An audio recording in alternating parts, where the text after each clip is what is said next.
गर्व से कहो हम नास्तिक हैं। जिस भारतवर्ष की मूलभूत पहचान धर्म और वेदों से देखी जाती रही हो, उस भारतवर्ष में अब ये नारा बुलंद होता जा रहा है। नास्तिकों का एक मत ये है कि यदि ईश्वर का अस्तित्व होता तो समाज में जितनी सारी ये समस्याएं हैं उसको जड़ से ख़त्म कर देता। पर रियलिटी तो ये है कि लोग ईश्वर के अस्तित्व को नहीं मान रहे, इसलिए समाज में सारी समस्याएं जन्म ले रही हैं। आज लोगों के अंदर से ईश्वर का डर नहीं है, इसलिए व्यक्ति प्रकृति का शोषण अपनी इंद्रिय सुख के प्रति करता जा रहा है। लोगों के अंदर ईश्वर का डर नहीं है, इसलिए प्रत्येक स्त्री के प्रति मातृत्व भाव रखने की शिक्षा परंपरा को ख़त्म कर दिया गया।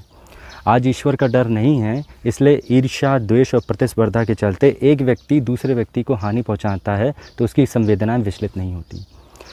ईश्वर को ना मानने का एक मत और ये भी है कि लोग कहते हैं, नास्तिक लोग कहते हैं कि यदि ईश्वर होता तो हमें दिखाओ कहाँ है ईश्वर।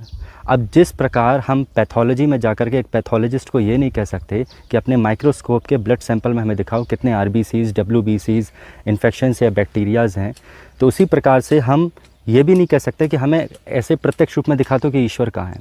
अगर हम पैथोलॉजी में जाकर के हमें स्टडी, गाइडेंस और ट्रेनिंग की रिक्वायरमेंट होती है, उसी प्रकार से ईश्वर को अनुभव प्राप्त करने के लिए हमें शास्त्रों के बताए हुए प्रोसेस को भी फॉलो करना पड़ता है। अगर नास्तिक लोग वेदों में वर्णित योग और आयुर्वेद से अपने इनक्योरेबल डिजीज़ेस को क्योर कर सकते हैं और स्पेस साइंटिस्ट वेदों में वर्णित एस्ट्रोलॉजी से अपनी स्पेस रिसर्च में हेल्प ले सकते हैं, तो उसी प्रकार से वेदों में वर्णित भक्ति योग पद्धति से हम ईश्वर के अनुभव को भी प्राप्त कर सकते हैं। भगवद गीता के 9वें अध्याय के पहले श्लोक में भगवान कृष्ण अर्जुन को कह रहे हैं, ज्ञानम विज्ञानम सहितम यज्ञ ज्ञात्वा मोक्ष से शुभात्, कि अर्जुन ये नॉलेज जो तुम्हें दे रहा हूँ ये सिर्फ इन्फॉर्मेशन नहीं, यही विज्ञान है।